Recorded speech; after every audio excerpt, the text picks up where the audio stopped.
It just happened again. I invite Jeff Lutz on, and what happens? It's a good news Wednesday, Jeff. We had a positive result again in the stock price today. What do you think is going to happen, though? We got this time coming here where the good news about V12 is going to be going right up against maybe not so great news about unit volume. Yeah, I think that's exactly it, Randy. Nice to be with you again.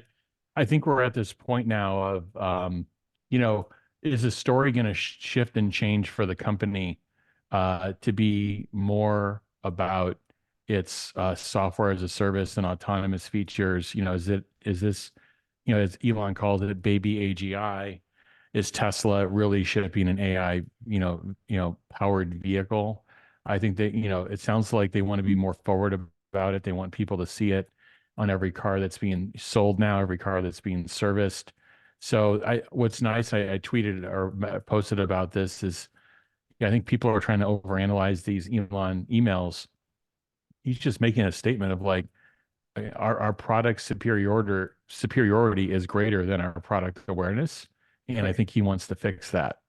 And, between that email and what he's directing his team to do, and the Facebook, going on for 3 billion users between, Facebook, Instagram, these are all moves to drive, greater awareness of the product.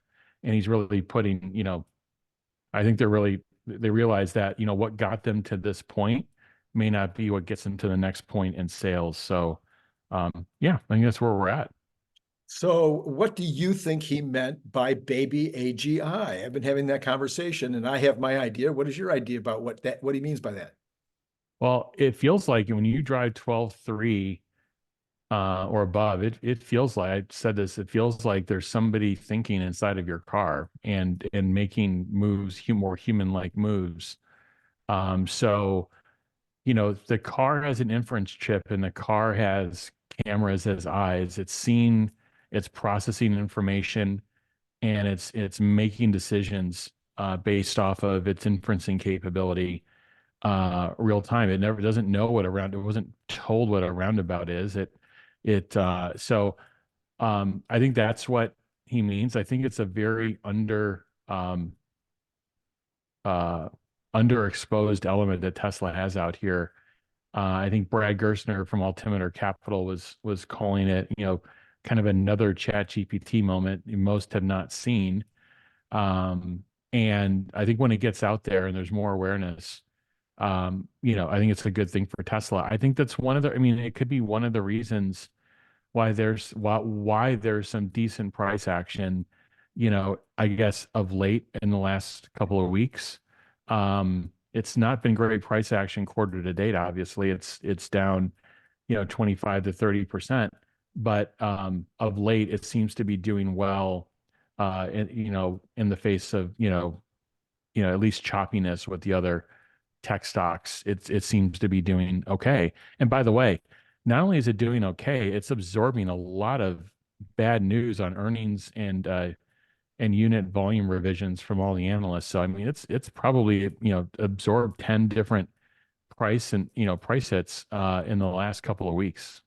Yeah, I've seen quite a bit of positive out there from the folks who are saying it's undervalued. It's gone too far in terms of the sell-off, which is unusual at this point. There hasn't been a lot of piling on. Like, okay, this is where it should be, or it's not even gone as low as it needs to go. I've been been the mood out there in all the articles I read every day seems to be pretty balanced and maybe even towards the positive. Yeah, it's almost like it got so bad eventually, and then it starts getting a little bit better. I mean, if the deliveries are pretty low, like lower than, I mean, consensus, I think, is still up at around 460. And, I think if we're, south of 420, I think there'll be a little bit, there could be some more, negative statements about the company. And this whole concept on valuation, to be honest with you, there's so many people that are just so certain in their response. Yeah, of it's undervalued, it's overvalued. And there's more than one answer. It's dependent on your time horizon and what you include as value. sure, sure. So I mean, if you just include shipping cars in the value and you only have a 6 to 12 month horizon, it may not be undervalued. If you are considering its autonomous capability and how that will scale and how we're going to see this shift, just like Apple saw this shift from iPhone units to services, iCloud services, and if Tesla's ready to undergo that moment, I mean, it changes the valuation of the company. And there's so many other catalysts ahead. And of course, they've released two brand new vehicles that they haven't, scaled into production yet that are, people will buy as many of them as Tesla puts out there. So Probably, yeah. people are spending 20, 30% over normal list to get a Cybertruck.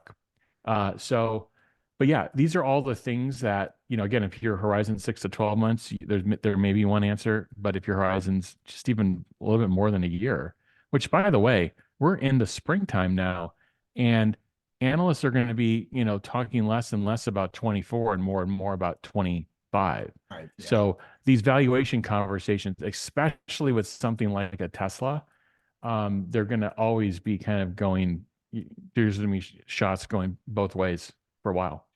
So you had originally thought that we'd be looking at 2.4 million vehicles this year. Then, like Two everybody, to 2.4. I was 2.2 to 2.4. right? Yeah. And then, like everybody else, I think you started sliding down a little bit and thinking, well, maybe they can't make that. Has FSD 12.4, I'm sorry, 12.3 changed your mind on that? Will this potentially dramatically increase the unit take this year? Yeah, Randy, not enough people are asking this question. I think we're all stopping at the take rate question of, and by the way, there's very few people I see on X, Twitter that actually even talk through any data. You can't just make up take rates. I mean, Tesla told us the number of people that downloaded the software, Right. and we know how many cars were sold in the only region that has FSD beta as a subscription. I don't know if Canada just flipped on this week or not, but the only country in the world that has FSD beta subscription is the United States. Right. We know how many cars were sold there. We know how many they told us downloaded it. That's the only answer on FSD beta take rate. Everything else is confusing noise as far as I'm concerned. There's autopilot, there's FSD with some, TAC features. It's all this stuff out there. We want to know, like, the final thing for Tesla is FSD beta going to FSD, full production. And that package, it looks like there's about a 23% take rate in the US where it's offered. So the first question is what's going to happen there? Is it going to go 50%? Is it going to double? Is it, so it's at near 50%. And then I think you're asking the right question, which is, will people buy more cars as soon as they see someone else's car driving themselves for them? Let's see what these next releases look like. 12.3 is great. And it's been great, but remember, a lot of us have biases from using 11, 10, Right. and before. And I've studied this, and I've administered this when we do user trials at other tech companies. And there's a big thing about development bias and confirmation bias of using prior releases. So it's really, this whole grandma test, spouse test, I think is actually very important at this time. And now we'll have a new user test as well. I think one of the other things that nobody's talking about is the feedback that these customer service reps are going to get from brand new customers who have never been inside a Tesla before, who they're going to show them the FSD. They're going to show them how it works. I'm guessing those conversations will be way broader than just about FSD.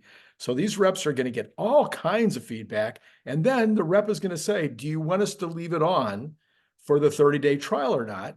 And there's going to be a response to that. That's going to be the close. They've told us that's going to be the close. Do you want to leave it on? Well, then the customer is going to say either yes or no. And any rep in his right mind is going to say, oh, well, why don't you want to leave it on? And or the conversation might even develop in, do you plan to use this in the future?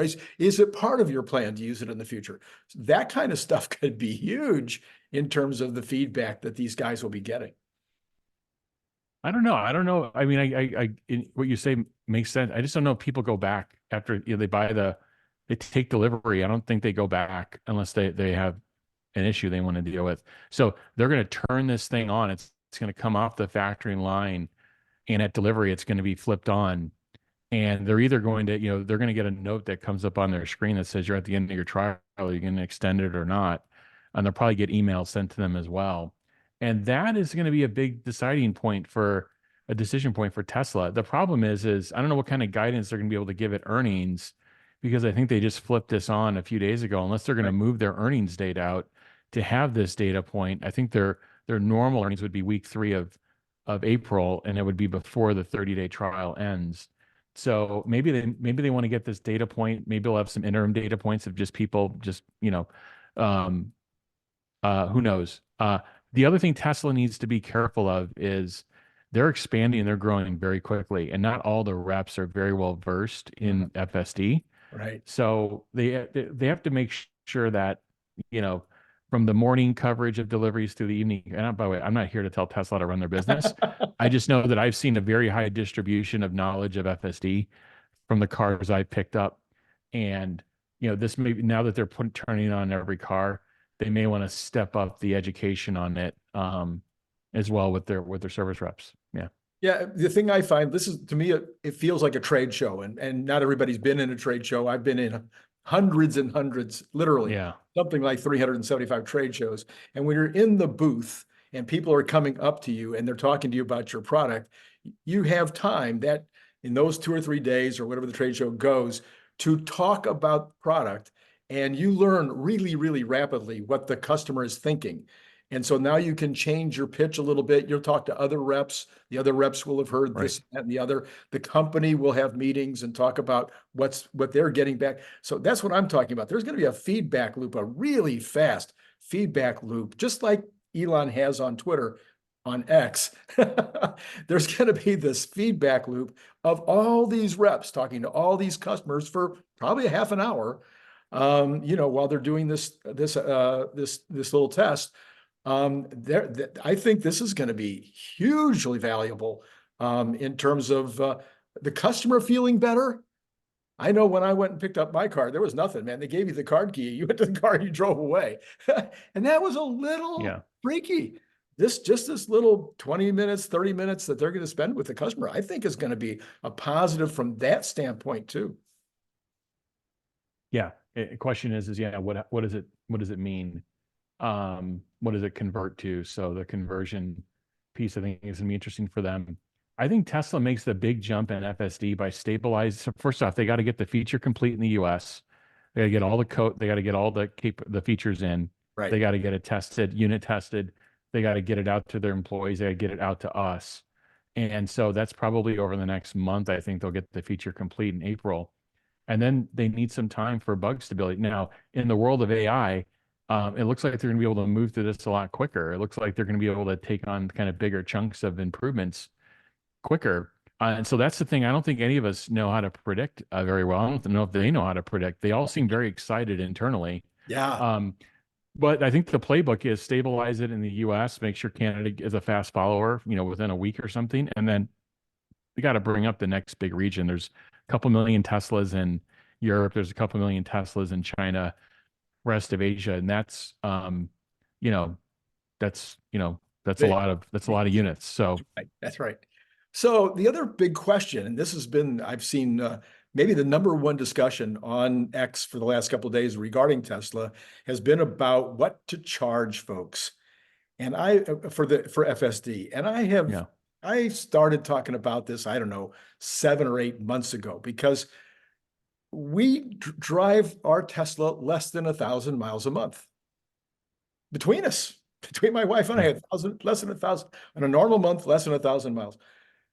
Well, spending $200 a month to drive 1,000 miles, and that all is in a fairly easy, few miles of the house. Maybe that's not doesn't seem very reasonable, even if you've got the money. You're like, I'd rather spend that $200 a month somewhere else. Maybe $100 seems fine. So after listening to all the conversation back and forth and thinking about this for months and months, I think this should be on some kind of a per mile basis.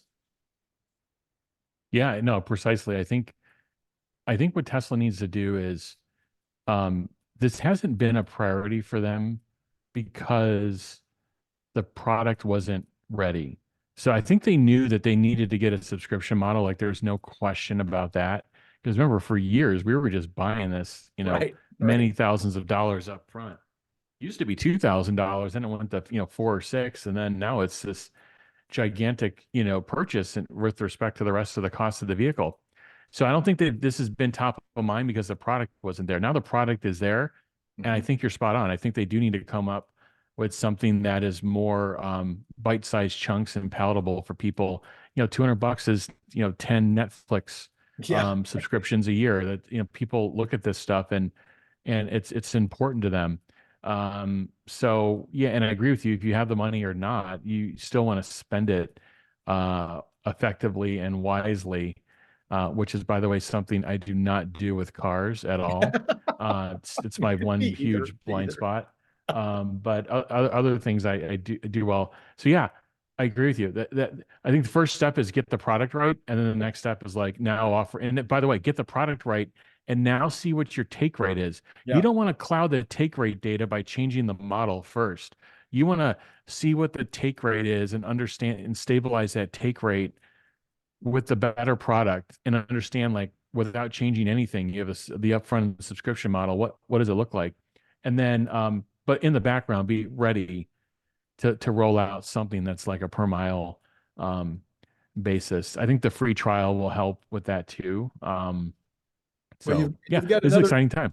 you've got another consumer coming too. This consumer that they're selling to now are the early adopters. They are well-to-do. They're spending $35,000 or more for a vehicle, some 50,000, 60,000. They're well-to-do and they're early adopters. They're going to be talking about somebody that's going to afford a $25,000 vehicle, and they're not an early adopter. They're just buying the next car that they think they need for their family. They have Yeah. a completely different attitude about what they're willing to spend per month just to have the car drive itself. That's right. And the word of mouth thing works great in California when 1 in 4 people are buying EVs and everybody knows what owning an EV is like. Everybody knows here's my guy to call to put the charger in your garage. Like all these things in referral. Now, you know, pipe that same conversation over, to Montana, and it's a different conversation on EV. So that's what Tesla needs to think through in their pricing models, in their testing for awareness, understanding where they've got low awareness and fixing that problem. I think that's got to be one of the top priorities for them. And it looks like they're really trying to go after it and fix it. It would just be great to understand the awareness piece. I would have to think it is extremely low. Just Yes, asking the basic very low. questions. Have you ever been in an EV? Have you ever driven an EV? Have you ever charged an EV? Have you ever been in an autonomous vehicle? I think you're gonna, if you look at the kind of the rolled yield of all those answers, you're gonna get, very, very fractionally low outputs Yeah, of people that have done all those things, or absolutely. even 1 or 2 of those things. And so that brings up the big question about when does the aha moment actually arrive? I mean, with ChatGPT, they made it available for free. It's something that everybody's kind of familiar with the idea because they've been doing search for years and years and years. So this was only kind of a variation of a search. So it was pretty easy for 100 million people to jump on, take a look, try it. They get all the stats saying that many people downloaded it. And so now you've got the headline because all of these people are downloading it. Now, you don't have that same opportunity with the FSD. You've got a limited number of cars. You've got a limited number of people that even, like you say, are kind of even aware of the concept. So what do you think will be the point at which it becomes at least an aha moment for the street, for the professional investors, the analysts, the CNBC folks, et cetera? What's it going to take for that? Does it take Elon saying it's no, that Tesla's now liable for for when it's on FSD? Yeah, there does need to be I think there does need to be a big, first off, you're going to get a big jump in awareness just from the free trial. If we go from 300 or 400,000 users to 1 million overnight, you're going to get a lot of awareness that way. But it's still, I mean, I don't know how many drivers there are in the US. I don't know if it's 100 million people. I don't know what the number is. But if we just go to 1 million, we're still at like 1 in 100 that have ever, experienced this. So there's a couple of things. One is they will get a big jump from the free trial. Two, maybe they follow a little bit what they're doing with Cybertruck and get some influencers involved. It was a big deal when Michael Dell, I think 10 million people or something saw that tweet about Michael Dell, saying how special 12.3 was. And he's a public figure. But and they have all these influencers that they're getting obviously accelerated Cybertruck deliveries. I don't think a lot of those people were in line behind you or I ordering Cybertrucks or watching, the event with bated breath. So they're doing that on purpose. Maybe they get some influencers on the FSD side. And, there's some people out there that have 50, 100 million followers. If all of a sudden you see that on someone's Instagram story or they post it to Twitter, I think it's a big deal. So maybe they go the influencer route.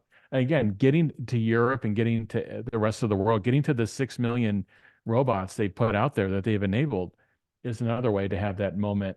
So yeah, I think there's a couple of different options. I think Elon, when it's ready, I think he could go on a media tour. Now he's at war with the media right now, but I think there are people, and I think there are outlets, especially the technical ones, and even some of the bigger ones that would be interested in, like this is a big deal for people. This is a big deal for just our culture of cars that drive themselves all the time. I think it's kind of a big moment. So what does this do to your thinking about the bot? Because obviously this is, to the extent that FSD is this good on a car, obviously there's different kinds of inputs and different kind of outputs with the bot. And I spent a lot of time talking to Scott Walter about that earlier today.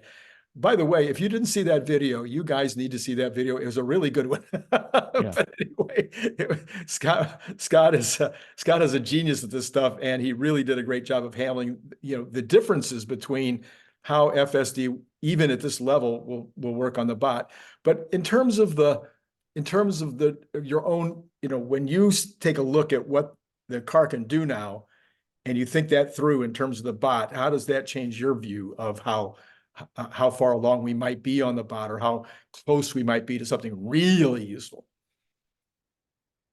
I mean, it's obviously encouraging to see what Tesla's been able to do with the car. The question is how will the bot be trained? Can it just watch lots of videos? How ultimately would it be trained? I see them trying to build this kind of AR VR device. I see them trying to do some various different things. Those things take time to do, to develop, to stabilize. So what's the bottleneck? My question on the bot would be what is the development bottleneck? We can have a whole show on the supply chain bottlenecks, but what's the development bottleneck on the bot? And because it sure looks like they're hiring to get this thing scaled up and get it moving. And what's nice about it is Tesla has so many different types of factories. They have automobile factories. Obviously, SpaceX, is under Elon's purview. Starlink, which is kind of more in the medium-sized to smaller microelectronic devices. Yeah. So they have a lot of different places where they can put these things and have them do really cool things and get a lot of data without being scrutinized by a real customer. And really figure this out in a way. Whereas if you're a company like Figure or some of these other bots, they're doing these agreements, but, and I'm sure they figured out a way to communicate progress and what can and can't be said about their bots, but, they are ultimately working with customers that are not under their own control. Right. So, and that brings about a lot of things with feature creep and It just brings communication gaps, whereas, Elon and the team can do this all under their purview. So I think what it means is hopefully some acceleration in at least the AI portion of the schedule. That Tesla's figured this out. Tesla has these assets. Tesla has their own training on their own premises. And there's no, multiple parties. The only third parties they have to work through are the vendors they use to assemble this data infrastructure. Other than that, it's running in their premises. So I like the fact that they're vertically integrated. So you and I are the two guys that, actually have factory experience and product rollouts. I mean, there's other guys that have some, but in your experience, when would you be hiring somebody to go into the field and work with the individuals, whether it's in company or out of company? Either way, it doesn't really matter in this particular case, because if you're going to send a new employee that's going to be traveling out to various locations, various factories, to work with the employees at the location, setting up, changing things as necessary, putting them back as they found them when they leave. That's all in the description. And then you have a second person that's being hired that's going to do the actual manual preparation, who's going to be working with that individual as well as customer service people. Didn't even know they had customer service people yet in the division, but it says they'll be working with customer service people as well as the developers. When do you make those two hires? Is that something you are hiring a year in advance? Yeah, you are. You want them Okay. working with, you want them, again, at a small scale, you want the seeds of those organizations working inside of the product development efforts. So they're not coming in cold. They understand the capabilities, they understand who to talk to, they're familiar. So once you're out in production and you've got product at um, customers, whether it's business to business or business to consumer, you really want that loop, that customer feedback loop, to be as tight and descriptive as possible. The better that loop is, the more rapidly you're going to improve the product. And so there's no better time than to hire the seeds of those teams and have them sit together during the product development effort to get ramped up to speed. So you don't see it as something that is surprising a year ahead. No. Okay. All right. Good. All right. Because remember, my products were much faster to market. They didn't have a year, a year or two Yeah. from conception to market. So for me, this Yeah. is not something I would normally have been thinking about. Yeah. When you're doing an existing product, whether it's a mobile phone or it's a bottle, whatever. When you're doing an existing product, you have a different timeline and you have a different level of complexity and you have a different level of team size based on the product you're doing and how new it is to the market. But if everything is brand new, which is everything is with a humanoid robot, Right. your timelines are longer and you're going to be doing things much earlier in advance. And you're going to be building out people infrastructure for, a couple of years to get this right. This is one of the reasons I look at some of the other bot companies and it's not clear to me that they're thinking through these things and they're actually doing it. Tesla hired their NPI line team. They put those requisitions out 6-8 months ago Yeah. Yeah. or longer for Sparks, Nevada. And I didn't see that with any of the other places. So, it's a big difference between building a few of these in a lab with engineers and technicians hand assembling them versus the team that's going to mass produce it and getting ready to mass produce it. So I think Okay. there's a big difference in the maturity Mhm. that and the way Tesla's operating versus maybe some of the others. Yeah. A couple of things regarding FSD that I've been thinking about, and I'd love to pass by you.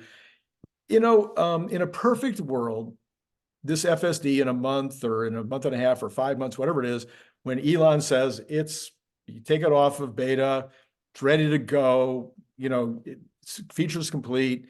We're even gonna say that we'll take the liability on when it's on FSD, whatever that looks like. There's still going to be weird stuff out there. There's going to be signs that are crooked. There's going to be striping that's all messed up. There's going to be just wild and crazy things all over the place that can't be, and different in every community. And so two thoughts I've been thinking about is, one, wouldn't it be great if the if the, what did I write here? What if it takes a little longer? Oh, I know. What if the AI system is smart enough to choose a route, sometimes even if it's going to take a little longer, that doesn't go through a Chuck Cook type turn, or knows that there's a stop sign that's a problem or whatever. And it just, if the car's driving for you and it takes you 3 minutes longer to get to the location, it's not the same as when you're sitting there going, I got to get there. I got to get there. Do you think? Well, right now, there's obviously some logic for it to select the route that gets you there in the fastest time. That's what it does today. Because when I select a destination, it shows me 2 or 3 different routes, but it automatically selects one and just goes. Usually the one that's shortest in time. So again, with features and time, I don't see why there wouldn't be one that says, hey, there looks like there's some delays or some bottlenecks or some, irregularities on this route, as maybe other Tesla vehicles report. I don't know. Yeah. I don't know if that feature or capability here is there today, but it clearly has the ability to decide and has some sort of logic pre-programmed to pick the fastest route. So why couldn't you expand that over time? I don't see why you couldn't to other different types of selections. But I don't know if it's actively learning. I don't know. I don't, it's a good question. I don't know what it's learning Locally. on, Yeah. locally, where you did it this one day and you go out there the next day and it's fixed, versus having to go back to the big computer for training the fix. So, yeah. But I mean, they could program in some of this logic too. But I think a lot of things will be available over time. But I also think too, in a more autonomous world, I think that's one of the things that these OEMs have to do with regulators and is work with governments to say, hey, look, now that we're in this world, like these things matter, like how the roads are painted, like these there needs to be greater detail paid to, attention paid to some of these things. But yeah, these are, I think, a lot of the details need to be worked out. Yeah. That's why it's a supervised system too. It's what? It's why it's a supervised system too. It's one of the reasons. Right, exactly. So yeah, that was actually my number two, was about local agencies. It would seem like Tesla would already maybe be making those connections, those contacts with some of the larger agencies, because why can't we get more again, we know we're going there. Why shouldn't the governmental traffic departments be helping get us to a safe, autonomous situation where there's not these kind of interruptions? Well, So it's seeing speed bumps. There's people that, I think Elon has commented on, that they'd like for it to recognize potholes. So there has to be some way to locally manage that. So that's a great question, I think, for the Tesla AI team. so on another subject, we've spent the whole time so far on FSD. So there's other stuff going on. One of those is the Gen 3, and there's been all these, well, we have confirmation that Gen 3 is going to be made in Austin. We know this for a fact. We don't even have the beginning of a building in Mexico, so we don't know when that's going to happen. And then we've got these rumors last week that Berlin has actually, Reuters said they had 4 sources saying that the quotes are out. People, the supply chain has been asked to quote based on June of 2025. I think it's odd that we haven't heard anything out of Shanghai. Do you think that's because the Shanghai $25,000 car is up against a lot of competition, whereas in Europe and the United States, maybe that's going to be kind of an easy road? I don't know if we know. I think so first off, I think eventually every region is going to build this next generation vehicle. It's more of a matter of when. The Chinese automakers can, they can make pretty big moves in 6 to 9 months, True. where it takes the US side longer. So the thing I don't think Tesla wants to do is, I don't think they want to start the 25K vehicle there, get copied, and where they're in production, where a Tesla competitor is in production, copying the Tesla manufacturing system the best they can. I think it's going to be pretty difficult. And then they're in production before Tesla gets Berlin up, or gets, eventually Mexico. So I think what people understand is it takes a couple of years to do this planning for factory construction and getting these different phases done. So that's why in 2023, a lot of these conversations were kicked off in 20. If this thing's going to be in mass production in 26, it's very logical that every region would be having some sort of planning exercise around the Gen 3 vehicle. I think they're going to start in Austin first, as you said, and as they've said, and I think China will come up at some point in time. Now, we don't know what's going on with these $10,000 cars and $15,000 cars. I know there's been a teardown done in Detroit of the if it may have been the Dolphin or the Seal, and I'd like to see that tear down and understand what what they've seen. And I don't know if anybody's actually done a performance teardown of actually putting this through a NHTSA test or actually putting it through, an IHSA test. I mean, I don't know if people have put this through reliability to understand how it performs. Yeah. But there's definitely some learnings there that I think would be helpful. And because back to your question about what is Tesla doing, I think they have to be careful that they're not leapfrogged already before they get their own vehicle in production. And remember, there's a lot of subsidies in China that Right. Tesla's competitors would get that they would not. Yeah, I've thought about that too. And I just wonder, even if BYD and others end up with a car in China that's 11, 12, 13,000, does Tesla even want that business? It's so low dollars. Wouldn't they have enough goodies that they can put on a $25,000 Chinese car that would make people want that $25,000 car instead of the $11,000 or $12,000 car? Yeah, I think Tesla wants, it's a good question. It's hard to say. They want to understand the price points of where the most people buy vehicles at, and they want to make sure that those vehicles are electrified and they could be Tesla and they could potentially be autonomous. So I think that's their ultimate target. Do they get most of that market with a 25K car? And remember, this is the other thing people need to understand. The Tesla 25K car will probably take Tesla a year or two to get the 25K on. Yeah, right. From an economics perspective, they're not going to get there from day one. Right. It's going to be more expensive. Sure. So, yeah, there's a number of factors. The whole ramp of this one is going to be very interesting because right now you've got a Cybertruck, which I believe the Model 3, Model Y platform is a $35,000 platform for Tesla. I think the Cybertruck platform, when it's at scale, is going to be somewhere in the area of $45,000 to $50,000 platform at base, its base model. And then I think the S and X are in the 60s. And so Tesla has these kind of three levels of vehicles. And the question is with the Cybertruck, they could put this thing out there, put the highest spec one out there, and then charge 20 to 25% more than that. And then everybody was buying up all the demand under the curve. So they didn't have an issue. As much CapEx they can put out there, as much as they could utilize it, people were buying it, so they don't have a problem. Right. So the question is can they replicate that with a 25K car? I think that's going to be more difficult. And they're not going to be able to unveil the 25K car and have none available to order. So I think this is just going to be a completely different rollout. I would think they would want tens of thousands, if not 100,000 vehicles available.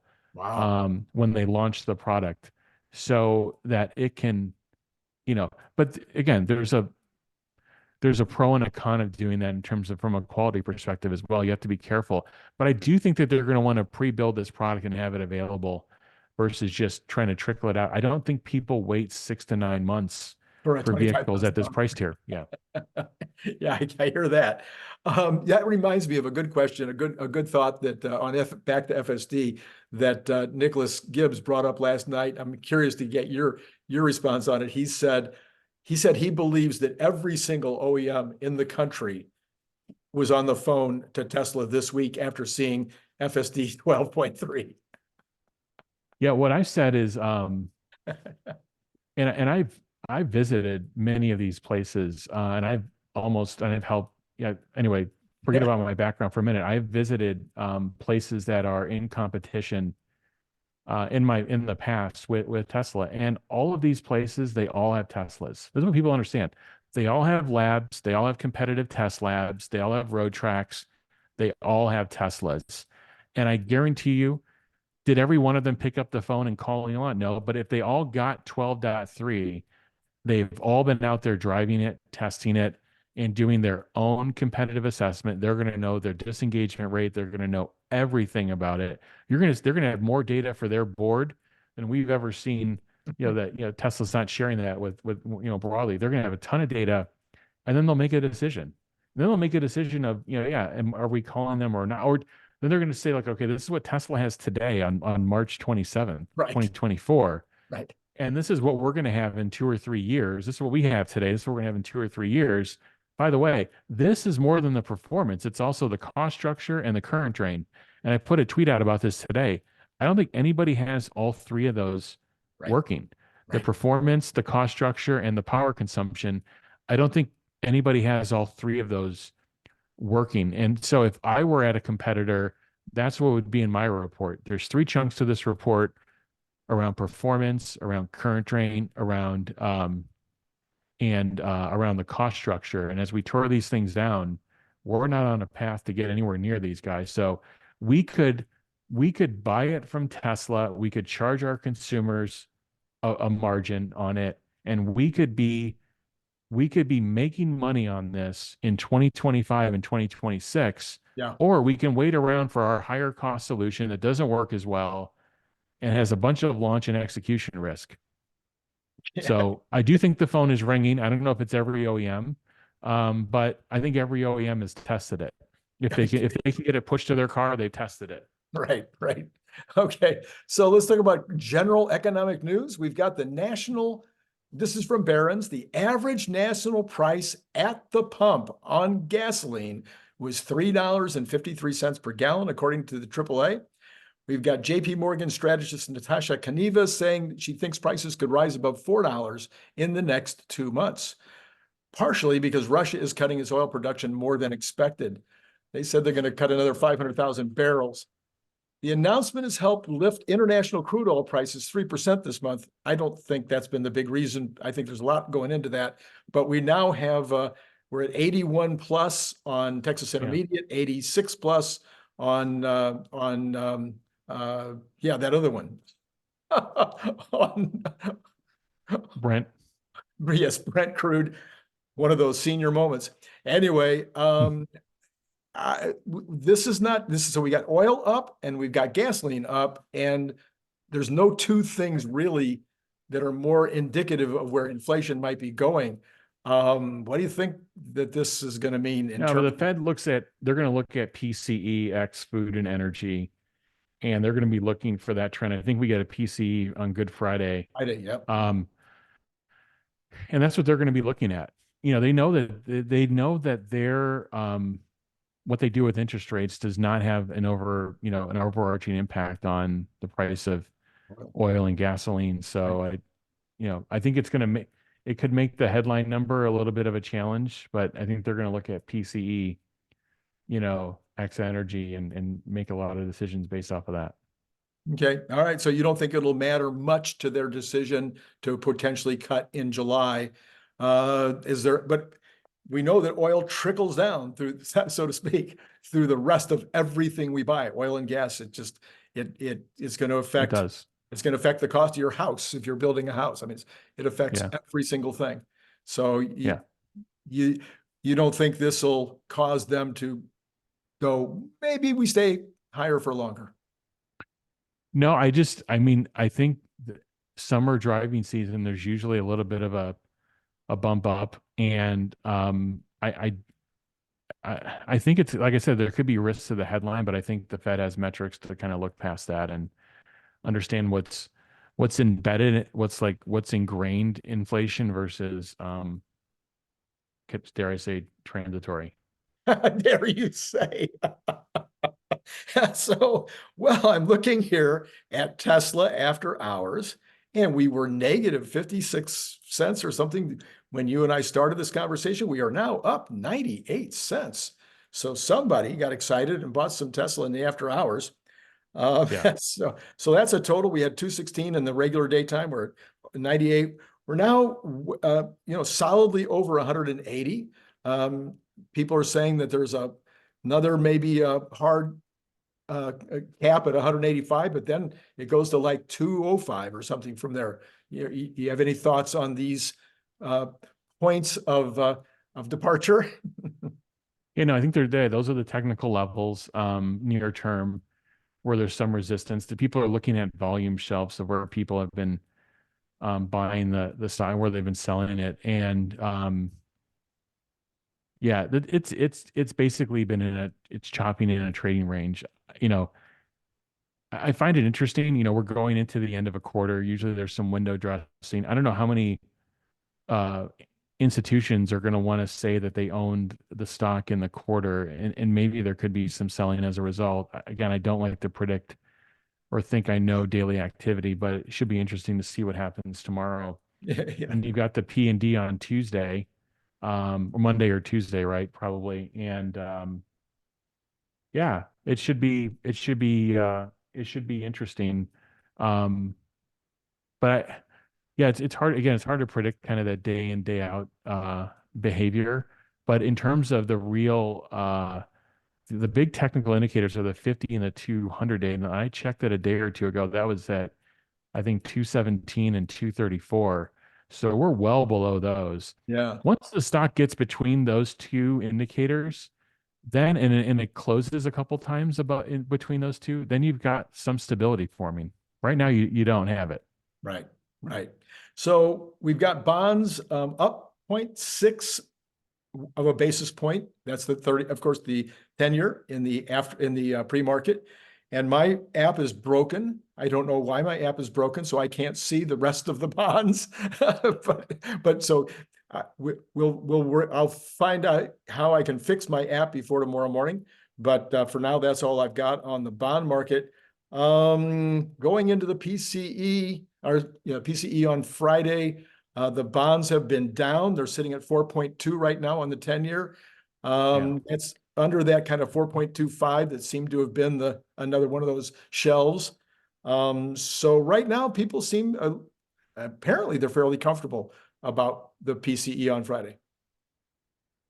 Yeah, I mean, CPI and PPI were hot, so there's no reason to believe that PC wouldn't be under a bit of stress. So we'll see what it comes in at. It's interesting. I know the equity markets are closed, I think, for a half day or the full day Friday, I think. Full day Friday. Yeah. Full day. Yeah, I don't know if the bond markets are closed or not, but it'd be interesting to see how they trade. Yeah, yeah. Oil up 39 cents at 81.74. So that's kind of the recent high. That's going back the last 3 or 4 months. 81.74 is pretty much at the high there. Brent is unchanged in the after hours or pre-market. Do you understand why one's called the after hours and the other one's called the pre-market? I'm not 100% sure. Yeah, I haven't thought through that. So the individual stock prices, they call that the after hours, but all of these other markets, they call them the pre-market. I don't know. Anyway, okay, so we got natural gas down just a tad in the pre-market. And then we've got the dollar. It's been very strong, continues strong, not much change in the pre-market. Gold down $1.10. But sitting at 22.11. So again, bumping up against its all-time high. Thoughts on any of those before we go into no, nothing. Nothing that jumps out. No. We've got copper up a tiny bit, but still over $4. But it's really having a hard time deciding whether to go higher than 4 or back down under 4 again. We got the Bitcoin at $69,095. So it is also sitting there under the 70. Which seems to have been a sticking point. And the equities, close to even. Dow down 24, S&P down 3, NASDAQ down 12. All of those are about 0.06%. So not a lot of action here in the after hours or pre-market, except for Tesla, which had a big turnaround about an hour ago, I guess. So Yeah.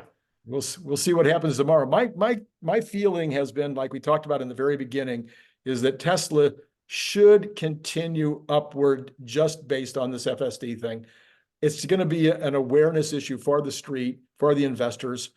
Slowly but surely, it's going to drip in. You've got statements, several statements in the last 2 days from some of these analysts talking about FSD, talking about the AI story. So I think slowly but surely, people are going to start picking up and saying they need to be in place. They have to have a position before this becomes a full-on reality. Yeah, I mean that's certainly a scenario. And also it's been under a lot of pressure, a lot of selling pressure. And sometimes when those things happen and the RSI's relative strength get to certain levels, there's something called a relief rally, and that may last for some period of time. What Tesla needs though is it needs a change in sentiment. The sentiment's been pretty poor. So I think FSD is helping try to turn that ship. I don't know if incredibly low deliveries, if that happens, what that does. So I think, you know, yeah, I think this is a time of where I think a number of things could happen.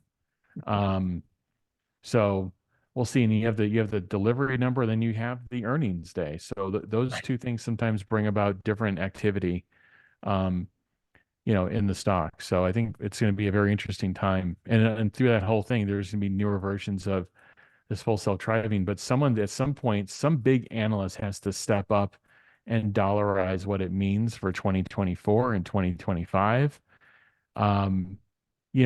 Gary says he's got an assumption in his model, and the question is, does that meaningfully change or not? He says every, X percent of uptake, brings the share price up, 10 cents or something. So I think more analysts that need to put that out there before it actually starts changing the price. Because so far, all they've done the last week or two is take their price points down, their targets. Right. What, by the way, do you have a number for Tuesday? Do you have your shipping? Do you play the game?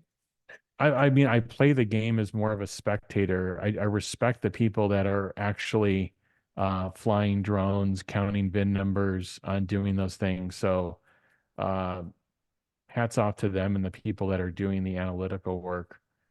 I mean, it feels like we're going to be somewhere in the range of 410 to 420. Let's see what happens. Yeah. Yeah. Well, next Wednesday we'll know. We'll hope. Hopefully it'll be. I've given up on the game. You could have taken the words right out of my mouth. I played the game and I played the game, but now when you've got AJ and Stevenson and Troy Teslike and even a couple of others that are really doing some as sophisticated as you can do work to try to come up with these numbers, it seems silly for me to just say, well, let me see. That's what I'm saying. All mine is really kind of an interpolation. There's right. I mean, they're clearly struggling. What's nice is that there's some pretty easily attributable things. They're struggling with the ramp of the Model 3, but they may have fixed it. So they may come out and say that, yeah, this was a problem in Q1, but it's already behind us. Right.